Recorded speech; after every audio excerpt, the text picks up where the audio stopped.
All right, welcome to Nathaniel Podcast. Today's guest is Wayne Yap, a man who's lived many lives in one.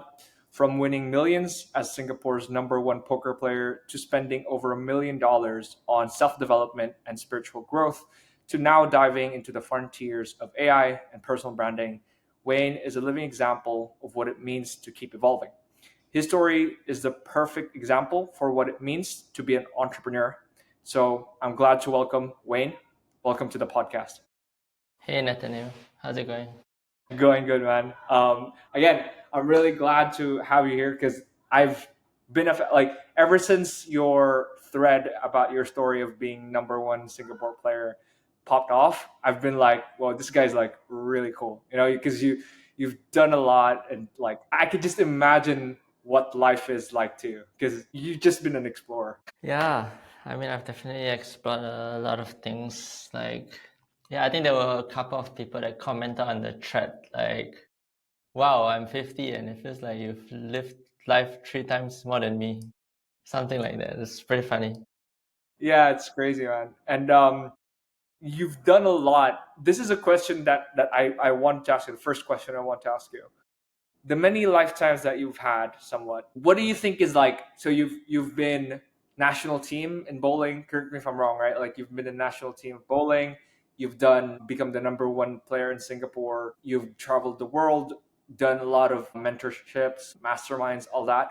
What do you think is the proudest moment that you've had so far in your life? Proudest moment. I guess I don't really relate too much to like having a proudest moment because I guess it was the proudest at that time. But then like every new thing that comes up, you have like a new moment that is like I guess if I have to pick one, then it's like the day I won $1 million playing poker, like in a tournament, about a million Singapore dollars, which is about 700K US. I guess that's the most like tangible success from other people's perspective. So I guess, if you talk about the word proud, that would be what I would choose. Yeah, gotcha. But like, so that's kind of the most successful moment. Have you ever had, because um, at least like for yourself, is there any a moment where you kind of it fuels you? You know what I mean? Like you always look back at it and it empowers you to like, okay, I've done this in my life, so I can like do more. Does that make sense? Yeah, there's a few of those. I think my first out of body experience from meditation when you spend like deep long hours of meditation, you have to clock maybe a couple of 100 hours before you start to even have a chance of popping. Those are like the first one is like life changing when you realize that wow, there's just so much to this universe that isn't in the physical world. Hmm. Yeah, and it kind of makes you feel like, okay, if I've done that, I can do whatever I put my mind to. I guess another one is like turning around a business, and just I think that I'm quite proud of that too, where it feels like, okay, turning around a regular boring business isn't the easiest thing, especially in a hyper competitive market. Like the business that I acquired and I turned around, if you walk 10 minutes, you probably have like maybe 500 to 1,000 other businesses in the same niche. It's a beauty All right. business and it's right in the heart of Singapore, right? So it's like super compact. There's so many competitors. Within our building, there's like maybe like 7 or 8 competitors. Then like within a 2 minutes walk, there's like another 5 shopping malls that it's probably like 50 or 100 competitors already. So yeah, I guess turning around that business like it makes me realize that okay, if I can do that, then I can probably compete in any space that I put my mind to. Interesting. So more like in our spiritual sense, the meditation, and in the business sense, it's turning a business around. Mm-hmm. So could you share more about the business? Like, do you have like what happened there, if you don't mind? I mean, I bought the business and the thing started doing well once I cracked the code for advertising. Because when it comes to advertising, if you put like, let's say $50 to get a lead, a certain number of them show up in the store, a certain amount will buy. And if the lifetime profits is higher than the cost it costs you to acquire the client, then you can technically put unlimited amount into the machine. So basically, we cracked the code for Google Ads, and then we cracked the code for Meta Ads. So in a very short period, we went from like, I mean, at first, the first year, we went from like 2.5K per month to like 40K per month. But 40K per month is like nothing. It's not really making us money after rent and everything. And then we suddenly hit like 380 per month. Because like, unlike personal branding and being on X and all these other channels, is that like, even if things work, it's like you can only do so much and you're just like waiting for the algorithm. But when you are bidding and you're paying for clicks and you're buying ads, you can basically put unlimited. I mean, of course, it tapers off as well as at some point, but the Costs, right? the time it plateaus is a lot later. So you can, maybe you can put in like 100K per month, like in your advertising in a lot of situations, and get like a million back or whatever, depending on how well your ads do. Gotcha. So really, it was a matter of advertising, like learning how to do ads. And what year was this? Sorry. This was 2022 to 2023. I mean, ads is like one part, right? In order for the ads to do well, you have to figure out your unique selling proposition. You have to figure out how to position yourself differently from your competitors. You have to figure out uh, the lead nurturing portion, because if you get a lead, how do you get them to nurture them to show up? Then when they show up, how do you get them to buy? And then when they buy, how do you increase the LTV? How do you increase the product? So ads is like it's like just one part, but it's the most like, I think it's the part that people make the biggest mistake, because people don't calculate it well enough, in the sense that they don't know if they put in some amount of dollars into this machine, how much they get back in the back end. Because if you know this, then technically you can use math to just like scale it until it plateaus again. Right. Gotcha. That's very interesting, because one thing that I did expect for you is more of like risk taking. You like math, you said, like, which is, it's important in entrepreneurship.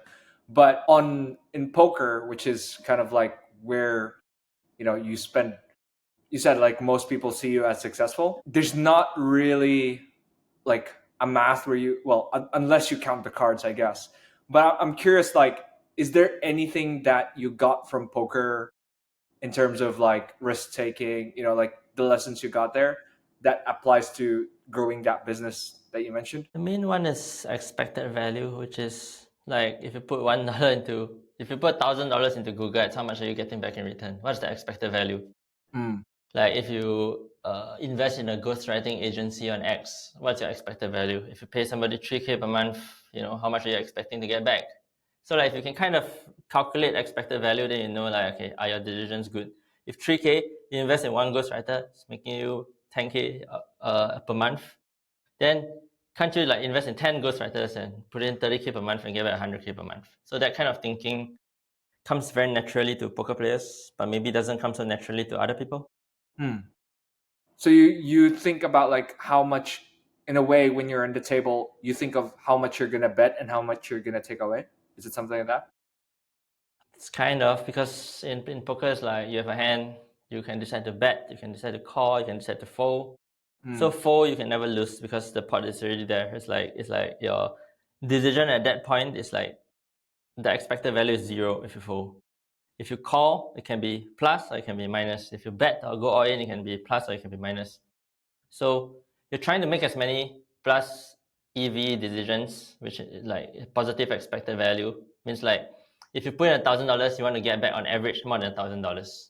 So business is the same. When you, like, I think of business as bets. Like every decision you make, every person you hire, everything you do, is it plus EV? Does it make you money in the long term? and how do you figure out? I'm curious, like, the thing is, in business, you can find proof easily by case studies. But I'm curious how you find that in the table. Do you have like any mental frameworks that you use in the poker table? I mean, like, do you have any mental frameworks to see the positive EV? Yeah, I mean, poker is it's a relatively fixed game with very little variables compared to business. Interesting. So it's a lot easier for you to do the math and calculations. It's like a game tree, right? And then you can see like, okay, there's like 3 different branches on this game tree, and each branch you take, it opens up another few more branches. So like, which part of the game tree generates you the biggest expected value, and you try to go down that part of the game tree. In fact, it's much simpler than business. You can Really? run like Monte Carlo simulations and stuff like that. Like, so Yeah, I mean, like poker is a game, right? Like business is infinite. Yeah, interesting. I guess because I haven't played that much poker, so I have like a fascination with guys who play poker more than the guys who play. Because I guess in business, what I see is that you can kind of roll the dice multiple times. So like even if you don't have money on hand, you can sell a service and then you can like make money that way. I see poker as like when you lose your money, it's hard to play anymore. Does that make sense? Yeah, I mean, yeah, it's true. Poker, you can lose everything and then have nothing. Yeah, so you have to manage your money better, or you need to have other sources of income if you go bust. Yeah, so I guess poker. If you have very little money, you can play small and you can slowly build your way up again. Mm, Yeah, it's kind of hard to like go to zero and have like totally no liquidity because literally you can go to work at McDonald's or something to at least make some money or sell something until you have like a few $100s to start again. right. Gotcha. Gotcha. All right. I wanted to talk. Another thing that I want to talk about is in your thread. So you tell the story about how you wanted to join the national bowling team, and then you joined it, you become a part of it, and then you got bored, and then you played World of Warcraft. You were playing so hard that you preferred it over your girlfriend, and then you got bored, and then you joined poker. I'm curious, like, do you think there's something about boredom that has made you successful? Because it seems that it's a word that you use a lot, getting bored. I guess it's more like I'm much more curious about something else. So like I see boredom as something that you have to hold in comparison to curiosity. So when you're bored of something, usually you're curious about something else. At least that's how it is for me. Mm, Because I mean, it's a skill, right? Boredom's on one side, interesting is on the other side, and excited. So like I'm just like more excited about something else. gotcha. Yeah, so I just can tend to follow what I'm excited about, and I tend to yeah, like if I pursue one path for long enough, and I feel like okay, I have learned 98% of all the things that can be learned, then I just have that small sliver of things. Like I just yeah, I'm just more fascinated by exploring more of the world. Interesting. Have you, because like a lot of people on the internet talk about, you need to have a vision and then you need to focus and like, the lady in the red dress, shiny object syndrome. Have you ever thought of that, like the opposite philosophy where people like, you need to have a vision and you need to keep going at it until just keep going at it. Yeah, I mean, I've thought about this a lot. The thing is that it's like there's a path for everyone. Like different people need to take different paths. If you take something all the way to the extreme, you can see that it doesn't make sense. Like if you pick one thing and never do anything else until you die, then like let's say you pick like okay, I'm gonna write X on X, and I'm gonna write until I die. Like then the only thing that ends up with is dying, right? You're not going to do anything else, so it doesn't make sense. So it's like it's a spectrum. You have to sometimes go more extreme on the spectrum and just do more of that thing, and sometimes you also need to explore and you need to find new things. Hmm. So I personally believe that there's different personality types that are more suitable for different things. Like for some people, it is you just find one thing, you pick it, and you just go all in and you spend many years doing it. For others, it is you explore, you find the opportunity that you can exploit, and then you go all in on that thing to exploit it. And then you kind of like there's the explorer personality where you're like scouting, and then there's like the specialist who you're like On one thing. Jiro from Jiro Dreams of Sushi, where you can spend your whole life just doing sushi. It's definitely not for everyone. So I feel like when people give advice, I think a lot of people take advice out of context, where sure that one thing does work and it's good advice for some people sometimes. But then people take it and then they misapply it and think it's like for everyone. Yeah, like imagine if you pick something when you were younger, you might have picked the wrong thing, and if you stick to it all the way, does it It'll be really make sense? I don't know. I don't think so. Hmm. Interesting. Did you, when you were young, did you envision yourself to where you are, like being a poker player, all this, or was this more of a decision at the moment thing? I think once I was about 18, when I fell in love with the game of poker, I was like, okay, I just want to play professionally. Wanted to. I was thinking about going to the US to study so that I can play poker on the side and not go to school. But then I didn't have enough money then, so I just went to school in Singapore, but I played online. And then, yeah, by the time I graduated, I had like 300K because I won online. So I was also renting a place in Macau to stay and just playing there. Yeah, I remember once when I was in school, I was thinking like, wow, it'd be nice to make my first $1 million by the time I was 30. Yeah. And then I think maybe about 2 years after I finished poker, I was 26. Then in 3 months, I won $1 million. And I was like, okay, uh, What now? what's next? Like, Yeah. oh, I guess I'll make a few more million. Okay. But when you were like an actual kid, like I don't know, 5 years old, what did you have dreams, or like what were you planning back then? Desires maybe? The first occupation I wanted to be was a policeman because, like, you watch TV, I thought it was cool. You can save people from save the good people from the bad people. Yeah, I was always good at math and games and strategy, and I like that even from a young age. Yeah, I learned how to play cards when I was like 6 or 7. Right. And then what got you, by the way, what got you into, I'm curious, what got you into bowling then? Like if you like math and puzzles, because bowling is not really puzzles. Yeah, my brother got into it. So like I was going to a country club, and yeah, my brother and some friends that were there got into it. So I just tried it, and I was like, oh, I really like this. It's quite competitive. It's quite fun. Yeah. So that was a bit of a detour where I feel like uh, I don't know. I was just obsessed with bowling. On hindsight, doesn't fully suit my personality. Everything else was like about games, math, numbers. Yeah, the bowling was kind of a detour. Interesting. So you have you ever thought of yourself as like an obsessive person? Like, because I feel like when you do something, when you find something that interests you, you really kind of like figure it out and try to be the best at it. Yeah, for sure. I mean, I think most entrepreneurs, a lot of poker players as well, are very obsessive. They just want to be. It's like you go to bed and you can't stop thinking about the thing that you're most obsessed with. Like some days now, right now, when I'm solving a problem, like let's say I'm trying to figure out my workflow or my AI automations, it's like I'm in bed and thinking about the automations. Like, oh shit, how do I solve that? All right.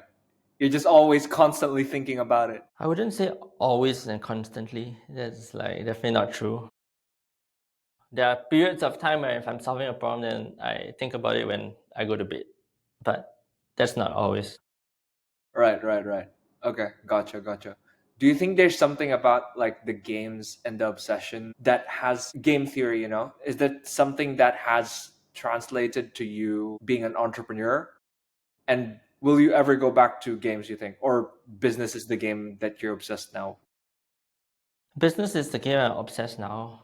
It's very unlikely I go back to just like playing a game professionally. Um, yeah, I I tend to not use the word always and never when I think about these things because it's like, you can't really predict how things change. I mean, business has a lot of game theory, and it's like essentially what is game theory? Game theory is like making the best decisions considering there are like in a multiplayer game, you have to guess what the other person is doing, and you kind of know the rough expected value of each decision.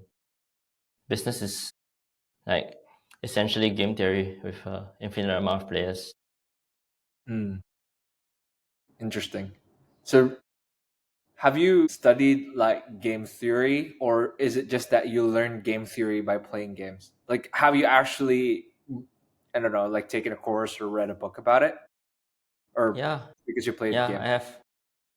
I mean, I did statistics in school for my degree, so Really? So I your took like a college mini degree? game theory course there. Okay. But I mean, it's quite different from real life because theory and realities. The Yogi Berra saying like Mm. in theory, there's no difference between theory and practice. In practice, there is. There's a lot of like difference when it comes to Yeah. theory. Right. Okay.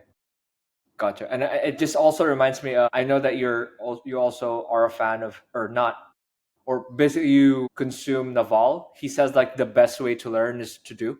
Like he talks about that as well, right? You never he never read a book in game theory, but because he plays a lot of games, he learned games. Mm-hmm. You can never. Okay, there's like at least 3 levels of it, right? Okay. Like first you can think you know about it. Second, you can understand it from an intellectual perspective, and the third is you really understand it because you have done it. Hmm. So the only way to have that level 3 level of understanding is to actually do it. Gotcha, gotcha. But one thing though that I have noticed from you is you do invest on the theory part, because one of the things that you said, you've spent like almost or over $1 million on Mhm. mentorships, self development, masterminds, all this. Why were you willing to spend that much money on like Tony Robbins, on all these like masterminds? Hmm.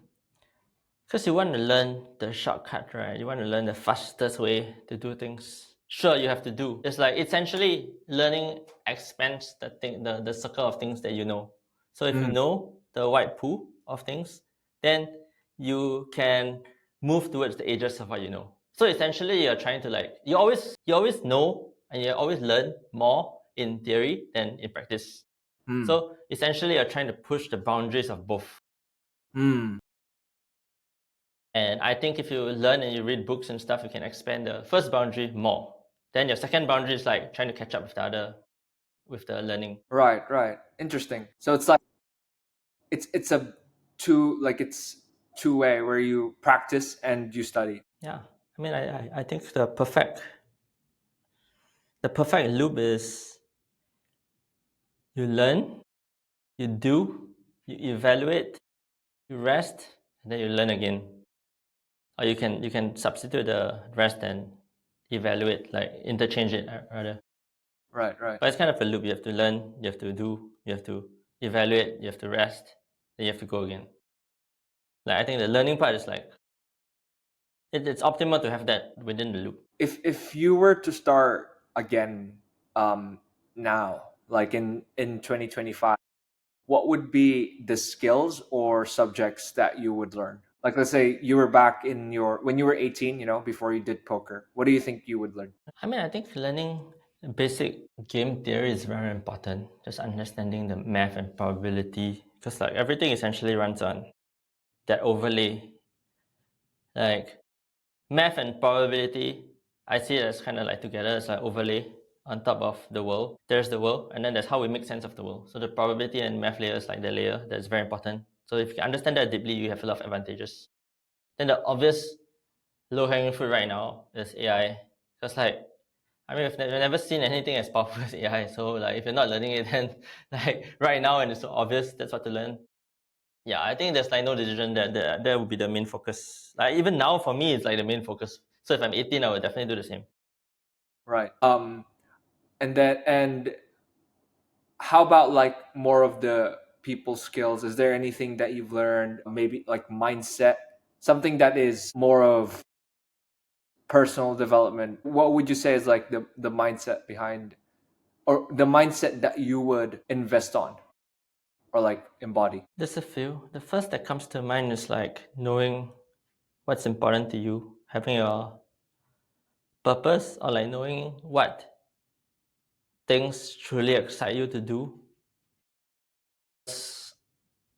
In business, in life, there are going to be ups and downs. So like when you know what you want, when you know what's exciting to you, when you know what value you want to bring to the world, then you can get up on your difficult days. So I would say as well, another thing that I tend to think a lot about is like, who do I spend time around? Can I surround myself with people who think in a very expansive way, like when you expand your mind? Yeah, if you're around people who think small all the time, then you just start thinking small. That's why I'm so willing to like fly to the US to invest in these programs and meet people there, because I just feel recharged and refreshed when I'm back. When I'm in Singapore, I mean, even though Singapore is a big city and there's a lot of interesting things happening, it's still like people tend to be quite like close. Entrepreneurs don't have big dreams. They dream of starting an e-commerce dropshipping store, agency, marketing agency, or selling properties. And sure, you can make a few $1 million, but it's like it doesn't actually create any like differentiated value. Like I see it like at the fundamental layer where if you can advertise better, you're just like fighting for it's a zero-sum game. Like there's a limited amount of eyeballs on the internet. You're just Yeah. like competing for that. Mm. Yeah. So I mean, although I try to get into businesses where I can actually create value for people, it's still something where I feel like I'm not so certain on like how or like my big massively transformative purpose of like, okay, what am I actually put on this earth to do? So as I'm trying to figure it out, I'm just like, yeah, I'll just learn new skills. Maybe there's some like AI software or something, AI product. Because I think ultimately being at the product level creates the most value. Right. I like what you said there about like a lot of people, because I'm from the Philippines, and they also basically think the same. Where it's like they just thinking of like getting rich and making money, and there's nothing wrong with that. Like there's nothing wrong with trying to make money so that you can survive. But at a certain point, there's a there's a crux where you have to like think you haven't now you have money. What do you do with it? And if you just think of like making more money, it becomes hedonistic to the point that it's like what even are you trying to do? It's like you're just trying to get more like gold for no reason, but you never create something of value. Mm-hmm. Yeah. So like right now, I know that you're trying to create something of value, and it's through AI. And I have seen that you've been building more in public. You have a good following on X, and you said you have this one influencer phase.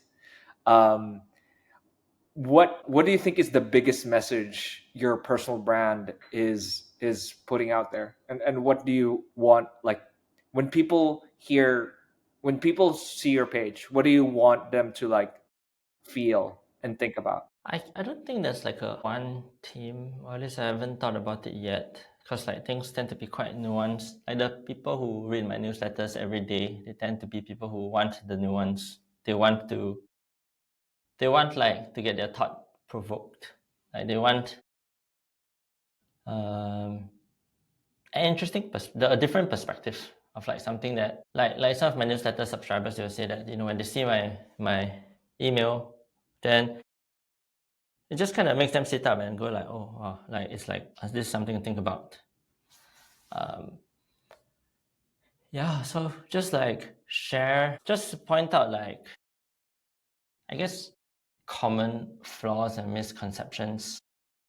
Just like, I think there's just like too many people preaching that there's like their way is the way for everybody, and I personally don't really believe that. I'm more like a everybody has to find their own path. Mm. Like Naval, his one of his favorite books is like Siddhartha, which I like a lot as well. Have you read the book Siddhartha? No, not yet, unfortunately.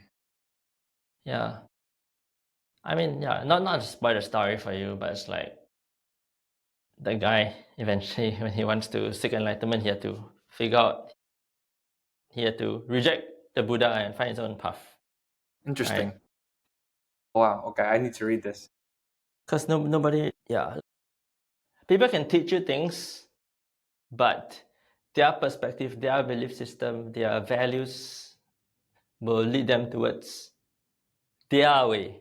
But their way cannot like 100% be copy and pasted onto you. Like it wouldn't be suitable for you. It's like, let's say you think of a circle, and then there's a square, there's a triangle, there's a star. Some people are just like stars, and some people are like squares. Like even though the star, they made it, if you try to copy everything from the star, there's still like going to be points that it doesn't match. So you have to kind of figure out the edges of your own personality and figure out what to do. Interesting. Yeah, that is very. I think um, the internet, because of the internet, forgot. Peter Thiel talks about this. Like Peter Thiel, the founder of PayPal, he says like globalization has just made people into clones of one another. Where it's like instead of looking for something that you could, again, offer of value, you're just getting something that worked from another person or another country, and you just use it for yourself, which is, again, not bad, but it's kind of limits the potential of what humans are. I think what I like what you said about that, where it's like showing a different perspective from others will allow them to question themselves, and also allow them to like maybe find those edges. You know what I mean? Yeah, I think the greatest artists have a lot of nuance about the way they do things. They don't like copy and replicate somebody else. They always have a certain style or certain tone that they use. Yeah, I think finding those things, even if it means like starting from 5 people or 10 people and then combining them to figure out your own way. Yeah, but I guess that's a more advanced strategy. And in general, this kind of like, if you want to learn how to make money online, learning from 10 different people will probably just make you confused and not know who to follow.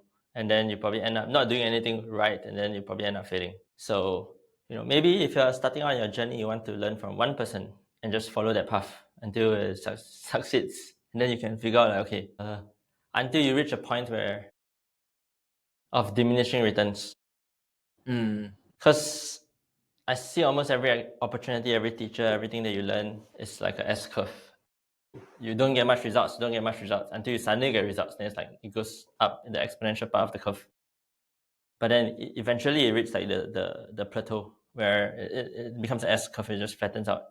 So at that point, you need to figure out, okay, if you haven't been through that one line of the S curve, you've never had success before, then like follow one person. It's probably better for you. But if you have, then you can afford to explore multiple things. Yeah, gotcha. It reminds me of Naval's concept as well, like specific knowledge, right? The knowledge that's unique to yourself and something that can't be taught, right? I wouldn't say it's unique to yourself. Interesting. Yeah. I think multiple people can have the same specific knowledge in a certain field. For example, if two people learn something together, they can pick up the same specific knowledge. So it's not specific to themselves. But it is the kind of thing that cannot be taught. Like it cannot be, maybe it can't even be translated into words. It's like a knowing that it's stuck in your body, that you know how to do it. Maybe it's stuck in your brain, you can do it, but you can't It's like verbalize riding exactly a how bike, to do right? it. Yeah, exactly.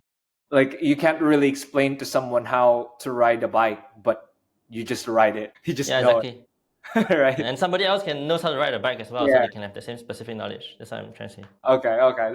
That's a good point. You said something that was very interesting, like the diminishing returns. I forgot about it. Anyways, so now we're in an age of AI where like knowledge and execution is just abundant, basically. Is there any shift in your world perspective that happened because of AI? Like the way you view the world, maybe like some beliefs that you've had when you were younger that were changed because of AI? I'd say the main one is that, I mean, I definitely wasn't aware of this when I was younger. That, like, right now with AI, I feel like because things, you can create knowledge and execute on knowledge and create things using machines, even physical things in the real world, which means that, like, energy at some point is not going to be a constraint. Chips at some point is not going to be a constraint, like for everybody to get enough food and everything that they want in the physical world. Because, like, the limit or the bottleneck of like the capacity of all of these fields is so much higher than we as a human species needs. Like, imagine we doubled or tripled or 10x our food capacity and our electricity and our the things, the cars that we make, the houses that we make. Means everybody can have everything that they want. And I think that right now I believe that the world is inching towards that direction. It's not going to happen overnight, but okay, maybe not even inching. It's like moving towards that direction, and it could happen in the next 20 years. That we just have this like age of abundance, and probably in the age of abundance, then people start fighting for power, for example, or start blowing themselves up. Another thing is like on the computer side. I think maybe even like 2 or 3 years ago, somebody said to me that, or I heard online or something, that if anything can be done on the computer, it can be done by AI. Mm. So I was like, it's not possible, like there's just so many little small things, like you have to move the cursor, press the button, you have to learn something new in the thing, you have to coordinate between multiple parties, you have to talk to, I have to come on this podcast, and then maybe for you, like you have to talk to the editors to edit the podcast after, and you have to get them after they've edited to pass on to the clipper to clip the podcast, somebody else posts on the different channels. There's just so many things to coordinate. But more and more I'm of the belief that it's actually not impossible that like an AI version of a AI agent or a group of AI agents can actually coordinate and complete the whole task better than a human can. Yeah. And if it's possible that it can happen, then what's the world gonna be like? It's gonna be I Yeah, don't it's know. absolutely crazy. Like, I talk to so many people about it, like the AI, and just they tell me that they can't even live with, like, they can't imagine life. Like, AI has just boomed in the last, I don't know, 5 years or something, but like millionaires literally tell me they can't imagine life without AI anymore because it's so ingrained. Where it's like their business, their finance, like everything about their life has AI written all over it. It's like, if AI disappears tomorrow, their business is screwed. You know, so like they just can't imagine life without AI now. Yeah, it's like living life without the internet. I mean, you can live with it for like without it for a few days. When you go to the mountains, if you don't have AI, so what? You don't have internet, so what? Yeah, but living with it without it long term. But the thing about humans is that humans are actually quite adaptable. When something bad happens or something extremely good happens, you just adapt to the new mean very quickly. So maybe we think from our perspective that we cannot live without it. But if it really disappeared the next day, We'll people are find gonna figure a find way a way. around it. Yeah, we'll just hire more people. Yeah, I mean maybe their business will go down for a while, but then like everybody else's business will go down as well. Mm. And Mm. if you take it to like I always take things to the extreme to see like uh, whether this statement can actually stand the test of time. Mm. If you think about it, you go 1 hour without AI? Definitely. You can go 8 hours without AI when you sleep, right? Can you go one day without AI? Definitely you can. Then why can't you go 1 week? Can you go 1 week without AI if you go to the mountains and do meditation? You can. So then you can slowly like extend it a little bit, and you realize that actually it's like, yeah, like if you teleported back 50 years, you'll still survive, you still figure your way out. Mm. Right, right. I mean, I guess it's like a bit of a hyperbole, like the kind of statement you see on X. And you kind of have to talk like that just to be more Dramatic. palatable to people. Yeah, yeah, to be more dramatic. But I mean, I do get their point where it's like the first thing I rarely use Google nowadays. It's like when I need something, I just go to an AI like tool. Yeah, I barely use Google or any other tool, or like, you get what I mean, right? Like mostly I just use AI nowadays. Yeah, I mean, I think people use Google now mainly to find very specific things that they already know they want to find.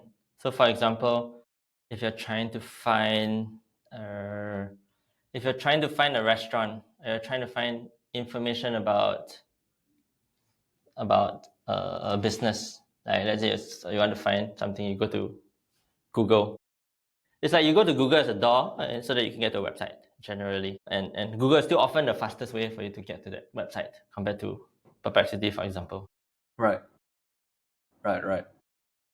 All right, gotcha. So now what I want to talk about is, you mentioned AI agents and how they've become efficient, and you have been building AI for content creation. You are building AI agents for content, and you're using AI to help people share their ideas and grow faster. Can you walk me through like this vision of yours? How can creators and entrepreneurs leverage AI to build real authority in the internet personal brand?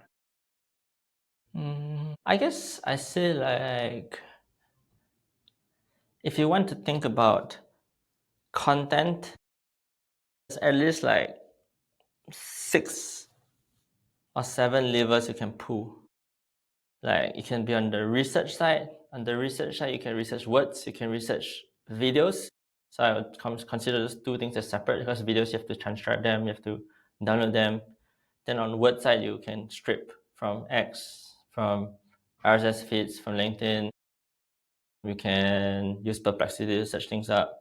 So I think if you want to improve the quality of your content, prerequisite is getting better seed content. So doing better research in the first place. I think you can like build two agents for that. Then there's the side on the image gen side, there's the side on the video gen. This is the part about writing strips. There's the part about writing long form stuff, like for example threads or YouTube strips. Then there's like shorts. Yeah, so essentially I think that where you can cover an age is when you can figure out the limitations of each of these segments faster than anybody else, especially for the particular angle that you're trying to go at, and then string a whole bunch of these things together through a workflow automation. So for example, I like right now I'm creating with my co-founder. We are stripping TikTok, Instagram, YouTube Shorts, getting the data. So we would get the data, let's say every day or every half an hour or half a day, depends on what you choose. And then you can rank based on how outlier or how much of an outlier a post is. And then you can just like have your own scoring matrix. Maybe it's views, maybe it's like a combination of views, likes and comments and shares. And then you could download the transcript for that. You can figure out like, okay, what's going on in the video? Can you do more research to make the video better? Write a better script for it. So you can get it all the way from finding the outlier post to doing research on it to writing a script for it. And then next you can, if you want, you can do image gen or video gen to turn it into a fully formed piece of content. So I think the biggest opportunity is like when the video generators, especially now you can see that it is becoming extremely good. The first people to figure out how to use it will be able to get to capture a huge chunk of audience, because when something new opens, then it's like imagine like some random island spawned or some random planet nearby to the world spawned. Like it's a land grab, right? Who can get there first? So when something new happens, there'll be people who are interested in AI content because it's a new form of content that couldn't be created before, and it just looks so real as well. Maybe it can be even more real than real life in some ways. So I think using a string of these agents, like I'm basically trying to get to the cutting edge of each of these small segments so that I can string them together and combine them to create like a automated machine that can produce high quality content. It's not really there yet. I think it's like missing a few things, and we are building a lot of the internal tools that will allow us to connect between these layers. But every layer is getting better because there's heaps of intelligence and money flowing into this space. So maybe it's not there today, but it's like 50% today. But tomorrow it'll be 51%. Tomorrow, the next day it'll be 52%. It goes pretty quickly. Yeah, it's When it crazy. crosses the threshold, if you are there first, then then Yeah, I remember Naval talks about that, right? Like to get rich, you want to be in the bleeding edge of trends, and then like once that hits, you're in the bleeding edge, and so you're like rewarded handsomely. yeah, exactly. That's why I'm obsessing and putting in like 50, 60 hours a week on AI stuff. And I'm in creating content as well. Because I feel like if you do both together, you build a brand around building AI content, you get to the cutting edge, the bleeding edge. At the bleeding edge, you're friends with everybody else at the bleeding edge because there's so much incentive to collaborate. So that's where the real opportunities are. Gotcha. I'm curious though. Why do you think, or what? Why is it that? Why did you have an obsession over using? So AI is the trend right now, but why is it that you are obsessed with content other than any other like way of using AI? Like why not, I don't know, AI for car washes or I don't know, ads? Why is it I think I've just always been somewhat interested in content. When I was younger, like I started my first online course when I was like 2017, right, or 2018. It's like quite a long time ago for an online course. So like I always had a little bit of interest in those things. It's like no matter what business you're in, no matter yeah, I guess no matter what business you're in, you need distribution. Content is the like you have the content creation and the content distribution. When you can create really good content, the content distributes itself. But then you can also use AI for the distribution part. I mean, I think it's just a fun game, like where you have measurable metrics. And when you build a personal brand, I'm sure you know as well, you get more opportunities. So you just get access to smarter people. And being a curious person that likes to talk to anybody I want to talk to, it's just like, now I can DM a lot of people on X and they actually reply me. It's like, You have fifteen I mean, it's thousand. kind of a superficial world, but yeah, that's kind of it's kind of nice to be able to DM most people on X and get replies. Yeah, yeah. I mean, that's how we met, right? On X as well. So it is something. It is very valuable. Um, and we've basically talked about Naval throughout this podcast, but it's one of the leverages, right? Like content. Like one of the leverage is like code or content. He talks about that if you don't know how to code, learn how to write, learn how to do podcasts. So it's just so cheap and you get so much in return. Like all you do is like basically write about your interests and you get so much attention. So why not? Yeah, it's kind of. Yeah, I mean, people will complain that they get like 100 impressions or something on their posts, but you can post like some random thing that without much LinkedIn followers or X followers and still get like 50 or 100 people seeing it, even if you have no following. And it's just like pretty sick, if you ask me. Yeah, I Yeah, think and go ahead, sorry. a lot of these channels, like even though people don't like your stuff or don't comment on your stuff, they still read it and they still see it. Like people know. Like it's like I can think of my own journey when I'm scrolling through the thing. I don't really like bother to like everything, even if I like it. Like I'm just Yeah. scrolling through, just like reading. Yeah. So it's like, yeah, a view is a view. Yeah. 100%. And I mean, 100 people, can you just imagine? That's like a full room, yeah? Or not even a room. If you walk into a party and there's 100 people in there, it's like, dude, this is a big party. You know what I mean? Like you go into a party with 100 people, dude, Mm. you'll be like pumped.